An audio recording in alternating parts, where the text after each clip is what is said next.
In the case of Bateman, death women के childbirth से ascribe हुई to the gross negligence on the part of the doctor. Case जो है वो difficult था that of difficult labour requiring the application forceps की version of the child and manual removal placenta का। Dead child eventually deliver हुआ, लेकिन conclusion पे patient इल था और पुअर कंडीशन में था। डॉक्टर ने डिसाइड नहीं किया कि उसको भेजा जाए हॉस्पिटल अंटिल के 5वां दिन। फिर वो मर गई 2 दिन के बाद। ऑटोप्सी पे फाउंड हुआ कि पार्ट ऑफ द यूट्रस जो है वो टॉर्न हुआ है और यूरिनरी ब्लेडर रप्चर हुआ है, लार्ज इंटेस्टाइन क्रश हुई है against spine. Doctor Bateman was prosecuted for manslaughter, culpable homicide और गिल्टी फाउंड हुआ। Indian position at present is to follow the supreme court guidelines before filing a gross 304A negligence case. Police को opinion लेना चाहिए medical board authorize से for the purpose.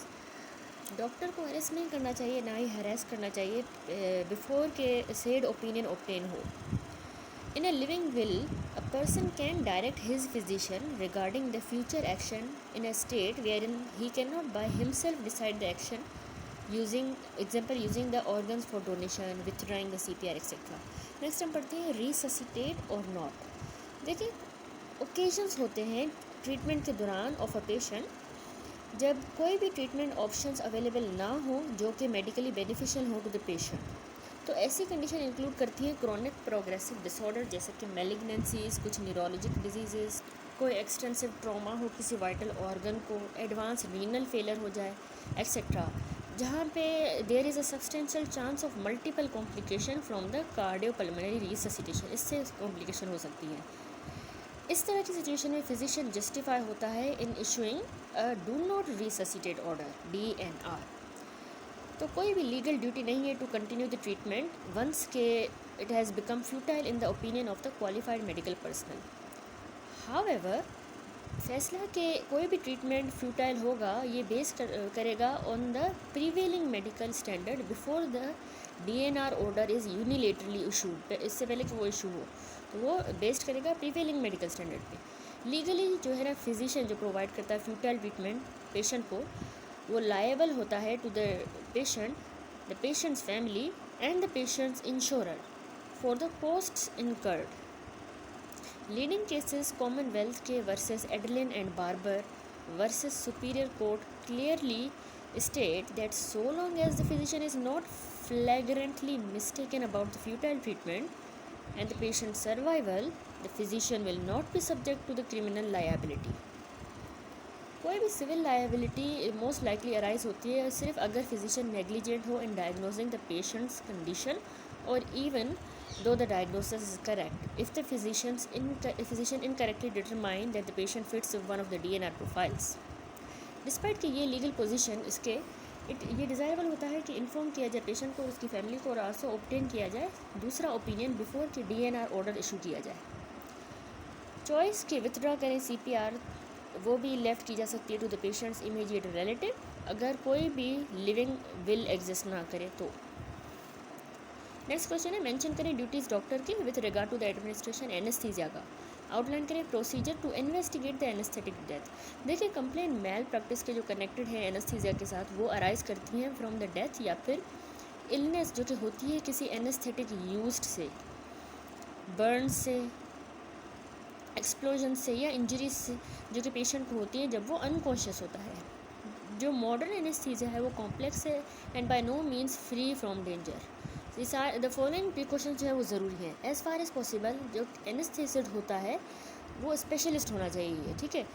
वो किसी drink या drug के इन्फ्लुएंस में नहीं होना चाहिए while on the duty and must possess the requisite experience for the procedure उसको हो। एक चाइल्ड है था जो कि 2 साल का था, एडमिनिस्टर हुआ जनरल एनेस्थीसिया के लिए to permit the operation for the repair of the hernia. Clinical situation arise हुई ड्यूरिंग द ऑपरेशन जब चाइल्ड्स की हार्ट स्टॉप हुई बीटिंग। तो ये करेक्ट हुआ by the child remained unconscious, जब तक वो अनकॉन्शियस था उसको सही किया गया अंटिल के उसकी डेथ तक अ मंथ लेटर। ऑटोप्सी में पता चला कि डेथ हुई क्योंकि ना उसकी सेरिब्रल सॉफ्टनिंग हो गई क्योंकि लैक ऑफ ऑक्सीजन हुई यानी एनोक्सिया हो गया ऑपरेशन के दौरान। तो there had been a failure to change from an empty to full cylinder of oxygen वहाँ पे ऐसा हुआ था due to the incapacity of the anaesthetist who was a drug addict, वही ड्रग एडिक्ट निकला। तो एनेस्थेसिस्ट चार्ज किया गया मैनस्लॉटर के साथ on the ground that his condition and the manner in which he administered the anaesthetic showed an utter disregard for the patient safety and he was found guilty. Number 2 है दूसरी जो ज़रूरी precaution है वो है bearing emergencies the same practitioner should not administer the anaesthesia and also perform the operation. दोनों चीज़ें एक ही नहीं कर सकता। नंबर 3 पॉइंट ये भी याद रखना चाहिए प्रिकॉशन कि if he is employed by the surgeon he must put down in writing the surgeon's instructions as regard anaesthesia और the anaesthetic solutions to be used and the procedure for the same. If he is employed by the hospital, अगर उसको कहता है he must use only those procedure which are authorized by the hospital. अगर he is a specialist, he must select that the anesthetic and procedure which he consider to be in the best interest of the patient. चौथा point ये भी है कि before कि administer किया जाए anaesthesia तो उसको प्रॉपरली आइडेंटिफाई करना चाहिए पेशेंट को, उसका इन्फॉर्म कंसेंट सेव करना चाहिए इमरजेंसी में, उसको फिजिकल फिटनेस के लिए एग्जामिन करना चाहिए विद स्पेशल रेफरेंस टू किसी डिजीज़, इन्फेक्शन या एलर्जी से या किसी स्पेसिफिक कंडीशन, कॉन्ट्राइंडिकेटिंग द प्रोसीजर और calling for the special precautions. 1 person was to be operated on the deflected septum in ENT OT में, ठीक है, ऑपरेट किया गया। Another person to be in the surgical OT for the testicular biopsy. When the person was called and a testicular specimen removed किया गया, the patient was annoyed and there was a fox pass. Both the patients have similar name and one entered while the other was called NCHS Surat. पांचवा point है कि he should position the patient यानी anaesthetic को position करना patient को carefully और check करनी चाहिए drugs to be given including bottles को भी और सिलेंडर्स को भी चेक करना चाहिए।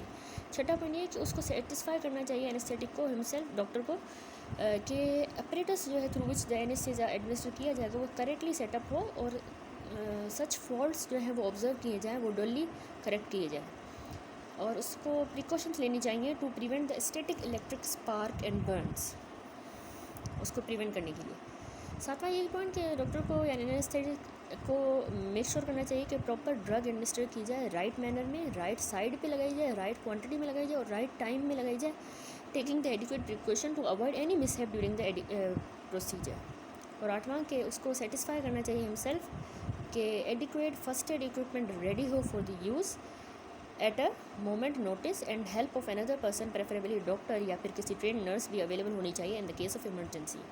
फिर है कि ये उसकी ड्यूटी है कि वो देखे पेशेंट की सेफ गार्ड टिल कि वो रिकवर हो enough from the effects of the anaesthesia to be left safely to care of the nursing staff या रिलेशन। जब तक वो पूरा रिकवर अच्छे से नहीं हो जाता, जब तक कि उसको नर्सिंग स्टाफ के हवाले ना किया जाए, तब तक एनेस्थीसियोलॉजिस्ट को वहीं पर रहना है और उसको सेफ गार्ड करना है। फिर है कि ड्यूरिंग द एनेस्थीसिया और a female patient a nurse या कोई फीमेल रिलेशन शुड इनवेरिएबली भी प्रेजेंट होनी चाहिए अनलेस कि doctor happens to be a female doctor, भले वो डॉक्टर भी फीमेल हो। सारी death under the anaesthesia report करनी चाहिए to the authorities. Next question है कि investigation of the anaesthetic death. देखिए जो सो कॉल्ड एनेस्थेटिक डेथ होती है वो क्लासीफाई होती हैं दो ग्रुप्स में, this the death due to number 1 anaesthesia से, नंबर 2 डेथ जो एसोसिएटेड होती है एनेस्थीसिया से और सर्जिकल प्रोसीजर से। सबसे पहले देखिए जो डेथ होती है ड्यू टू एनेस्थीसिया, ये रिस्पॉन्सिबिलिटी एनेस्थेटिस्ट की होती है कि वो मेंटेन करे adequate anaesthesia, adequate respiratory function को मेंटेन करे, प्रॉपर फंक्शनिंग एनेस्थेटिक अपरेटस को भी। डेथ जो है एट्रीब्यूट हुई है एनेस्थीसिया से वो इसलिए होती है क्योंकि नंबर 1 एनेस्थेटिक एजेंट से, नंबर 2 उस टेक्निक से होती है, गलत टेक्निक वगैरह, नंबर 3 अपरेटस का मसला होता है, नंबर 4 फंक्शनल कोई प्रॉब्लम हो सकती है। सबसे पहले एनेस्थेटिक एजेंट देखिए वो कैसे करवाता है। देखिए डायरेक्ट एक्शन एनेस्थेटिक एजेंट का कभी कभार रिजल्ट करेगा कार्डियक अरिदमिया में और कार्डियक अरेस्ट हो सकता है। तो इस तरह की अकरेंस पॉसिबल है हेलोथेन से, स्पेशली उन केसेस में जहाँ पे वो जल्दी दी जाए इवन ईयर्स बिफोर, सालों पहले। मसल रिलैक्सेंट स्पेशली जैसे कि सक्सिनाइल कोलिन है वो गिव राइज कर सकता है मैलिग्नेंट हाइपरथर्मिया जिसके नतीजे में भी डेथ हो जाती है।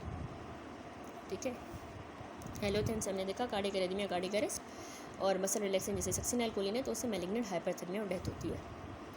In as much as malignant hyperthyroid and other form sensitivity के जेनेटिकली कंट्रोल होते हैं, the importance of taking a good preoperative history cannot be overemphasised. Preoperative history हमने अच्छे से लेनी है ऑपरेशन से पहले।